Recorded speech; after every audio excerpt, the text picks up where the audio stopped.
Hello students, चलिए class 10th की journey start करते हैं आपकी साइंस के चैप्टर नंबर 1 के साथ। तो हमारा साइंस का चैप्टर नंबर 1 है chemical reaction and equations. Chemical reactions क्या होती हैं? Chemical reactions are the process in which new substance with new properties are formed.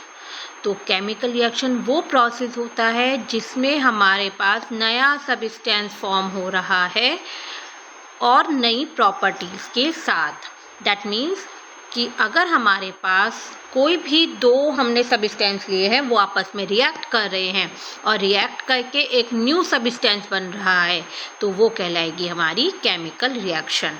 तो केमिकल रिएक्शन में जो नया सब्सटेंस बनता है उसकी प्रॉपर्टीज भी न्यू ही होती हैं, यानी जो सब्सटेंस आप पार्टिसिपेट कर रहे थे उनसे अलग होती है। अब इसको आप जैसे कैसे समझ सकते हैं? आपने एग्जाम्पल लिया हमने लिया hydrogen gas plus oxygen gas, इन दोनों की रिएक्शन कराई, बन गया वाटर H2O। तो ये हमारे पास हाइड्रोजन गैस, ऑक्सीजन गैस, ये दोनों जो रिएक्शन में पार्टिसिपेट कर रहे हैं इनको हम कहेंगे रिएक्टेंट, और जो हमारे पास फॉर्म होके आ रहा है उसे हम कहेंगे प्रोडक्ट। तो ये जो न्यू सब्सटेंस फॉर्म्ड हुआ है इसकी प्रॉपर्टीज अपने रिएक्टेंट यानी हाइड्रोजन गैस और ऑक्सीजन गैस दोनों से ही डिफर होगी। तो ये हमारी क्या कहलाएगी? Chemical reaction. इसको समझने के लिए आपकी बुक में दी गई हैं एक्टिविटीज़, एक्टिविटी 1.1, 1.2, 1.3। तो हम आपको पहले यहीं से स्टार्ट करा रहे हैं, एक्टिविटी 1.1। एक्टिविटी 1.1 में देखिए आपको क्या शो किया गया है बेटा। यहाँ पे आपको एक मैग्नीशियम रिबन लिया गया है जिसको आपने बर्नर में हीट किया है। नीचे एक वॉच ग्लास रखा हुआ है, वॉच ग्लास में आपको ये पाउडर शो हो रहा है। तो आपको इस एक्टिविटी में देखिए क्या करना है।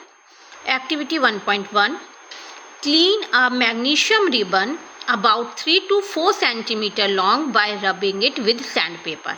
आपने एक मैग्नीशियम रिबन लिया है 3 to 4 सेंटीमीटर लॉन्ग, उसको आपने पहले सैंड पेपर से क्लीन कर लिया है। Hold it with a pair of tongs, यहाँ टोंग से इसको होल्ड किया है। Burn it using a split lamp or burner here in and ash or burner and collect the ash so formed in a watch glass. जो ash बनी उसको हमने एक वॉच ग्लास में कलेक्ट कर लिया है। Burn the magnesium ribbon keeping it away as far as possible from your eyes. जब आप इसको बर्न करोगे तो अपनी आईज से दूर रखना है। What do you observe? तो आपको क्या आपने ऑब्जर्व किया है इस एक्टिविटी में? आपके पास बेटा एग्जाम में इस एक्टिविटी का ऐसे ही डायग्राम बन के आता है और यही आपसे क्वेश्चन पूछा जाता है। तो इसमें आपसे क्वेश्चन क्या क्या पूछे जाते हैं? फर्स्ट आपसे पूछा जाता है कि आपने इस मैग्नीशियम रिबन को पहले क्लीन क्यों किया है, सैंड पेपर से रब क्यों किया है। सेकंड क्वेश्चन है आपका कि आपने क्या ऑब्जर्व किया, जब आपने उसको बर्न कर लिया तो ऑब्जर्व क्या किया है।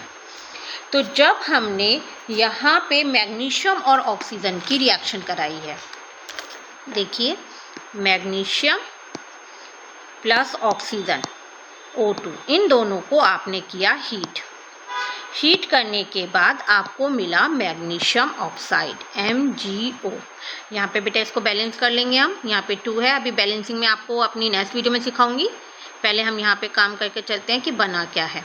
यहाँ पे बना आपके पास 2 MgO, यहाँ पे हमने लगा दिया 2 MgO, that means magnesium oxide form हुआ है आपके पास। ये है मैग्नीशियम ऑक्साइड, वाइट कलर का पाउडर। तो आपने क्या ऑब्जर्व किया कि हमने ऑब्जर्व किया कि जब हमने मैग्नीशियम रिबन को हीट किया है तब हमने देखा है कि वो बर्न हो रहा है एक डैज़लिंग फ्लेम के साथ। यहाँ पे देखिएगा आप बेटा, यहाँ पे ये एक डैज़लिंग फ्लेम के साथ बर्न हो रहा है।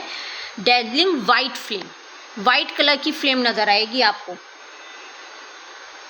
और आपको एक वाइट कलर का पाउडर मिलेगा। जो ऐश मिलेगी ना वो वाइट कलर की ऐश मिलेगी जो आपने वॉच ग्लास में कलेक्ट कर ली है। तो ये वाइट कलर का जो ऐश थी वो किस चीज़ की थी? मैग्नीशियम ऑक्साइड की। ये तो हमने ऑब्जर्व किया। क्या ऑब्जर्व किया? मैग्नीशियम रिबन को जब हमने हीट किया तो वो एक वाइट डेजलिंग फ्लेम के फॉर्म में हीट हो रहा है, एक फ्लेम निकल रही है वाइट कलर की, और जो पाउडर हमने कलेक्ट किया है वॉच ग्लास में वो वाइट कलर का पाउडर है मैग्नीशियम ऑक्साइड का। सेकंड क्वेश्चन था आपका कि मैग्नीशियम रिबन को आपने सैंड पेपर से रब क्यों किया है, मतलब इसको बर्न करने से पहले हमने मैग्नीशियम रिबन को रब किया था, वो क्यों किया था? वो इसलिए किया था क्योंकि मैग्नीशियम रिबन के ऊपर एक प्रोटेक्टिव लेयर होती है। किसकी लेयर होती है? मैग्नीशियम कार्बोनेट की। मैग्नीशियम कार्बोनेट की एक लेयर होती है मैग्नीशियम के ऊपर। जब तक किसी के ऊपर कोई प्रोटेक्टिव लेयर होगी तो वो बर्न करेगा ही नहीं। तो उस प्रोटेक्टिव लेयर को रिमूव करने के लिए हमने पहले इसको सैंड पेपर से रब किया था। तो आपका सेकंड क्वेश्चन था कि आपने क्यों रब किया था, तो इसका आंसर आएगा to remove protective layer of magnesium carbonate. Protective layer of magnesium carbonate. तो ये आपकी एक एक्टिविटी है जिसमें आपको क्वेश्चन पूछे जाते हैं डायग्राम देखिए। तो आपको इसके आंसर्स पता चल गए हैं, रिएक्शन पता चल गई है। तो देखिए जो हमने दो हमारे रिएक्टेंट है, इन दोनों ने आप रिएक्ट किया है और हमारे पास फॉर्म्ड हुआ है MgO। तो ये एक केमिकल रिएक्शन है। एक्टिविटी नंबर 2 देखिए। एक्टिविटी नंबर 2 में हमको दिया गया है take lead nitrate solution in a test tube. आपने लेड नाइट्रेट सॉल्यूशन लिया है एक टेस्ट ट्यूब में, उसमें ऐड किया है potassium iodide solution to this. उसके अंदर आपने पोटेशियम आयोडाइड सॉल्यूशन डाला है। तो बताइए आपने क्या ऑब्जर्व किया। तो अब हम कर रहे हैं एक्टिविटी नंबर 2। एक्टिविटी 2,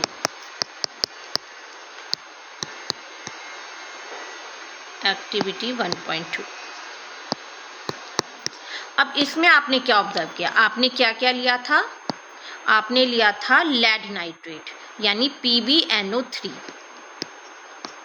आपने लिया लेड नाइट्रेट सॉल्यूशन और उसमें आपने डाला है एक पोटेशियम आयोडाइड। पोटेशियम आयोडाइड का फॉर्मूला होता है Ki। आपने इन दोनों की रिएक्शन कराई है। Pb रिएक्ट करेगा बेटा I के साथ, PbI यानी लेड आयोडाइड, प्लस आपके पास K गया NO3 के साथ यानी कि KNO3 पोटेशियम नाइट्रेट। तो जब आपने इनकी रिएक्शन कराई तो आपको क्या मिला? हमें एक येलो कलर का प्रेसिपिटेट फॉर्म होगा। किसका? लेड आयोडाइड का। लेड आयोडाइड का येलो प्रेसिपिटेट फॉर्म्ड होगा, एक मिलेगा। तो आपने क्या ऑब्जर्व किया? जब हमने लेड नाइट्रेट की रिएक्शन पोटेशियम आयोडाइड के साथ कराई तो हमें एक येलो कलर का प्रेसिपिटेट मिला है जो कि लेड आयोडाइड का है। तो ये भी एक केमिकल रिएक्शन है क्योंकि इन दोनों रिएक्टेंट ने रिएक्ट करा आपस में और हमारे पास फॉर्म क्या हुआ है? Lead iodide and potassium nitrate. Lead iodide एक येलो कलर का प्रेसिपिटेट है। क्लियर? तो ये आपका ऑब्जर्वेशन था कि आपको क्या मिला। हमें येलो कलर का प्रेसिपिटेट मिला है। किसका? पोटेशियम आयोडाइड का, लेड आयोडाइड।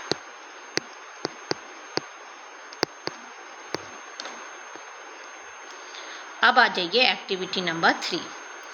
एक्टिविटी नंबर 3 में 1.3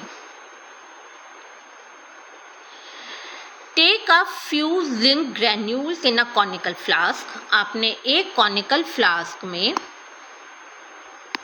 आपने कुछ जिंक ग्रेन्यूल्स लिए हैं एक कॉनिकल फ्लास्क में या टेस्ट ट्यूब में, और उसमें आपने ऐड कर दिया है डाइल्यूट हाइड्रोक्लोरिक एसिड या sulphuric acid. Handle the acid with care. इन्होंने क्वेश्चन दिया है कि जब आप ये रिएक्शन करेंगे तो आप एसिड को बहुत ध्यान से लेंगे। Do you observe anything happening around the zinc granules. आपको क्या दिखाई दे रहा है? जिंक ग्रैन्यूल्स के चारों तरफ आपको क्या दिखाई दे रहा है? Next, touch the conical flask और टेस्ट ट्यूब। आप इस कॉनिकल फ्लास्क या टेस्ट ट्यूब जो भी आपने लिया है आप उसको टच कीजिए। क्या वहाँ पे टेम्परेचर में कोई चेंज हुआ है? तो ये इन्होंने आपको क्वेश्चन दिए हैं। तो उसके लिए अब हमने क्या किया है? एक कॉनिकल फ्लास्क ले लिया है। उस कॉनिकल फ्लास्क में हमने कुछ जिंक के ग्रैन्यूल्स लिए हैं।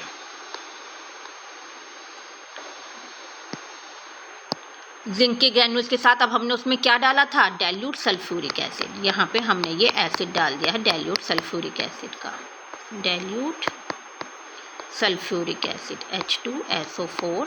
ये हैं आपके पास जिंक ग्रैन्यूल्स।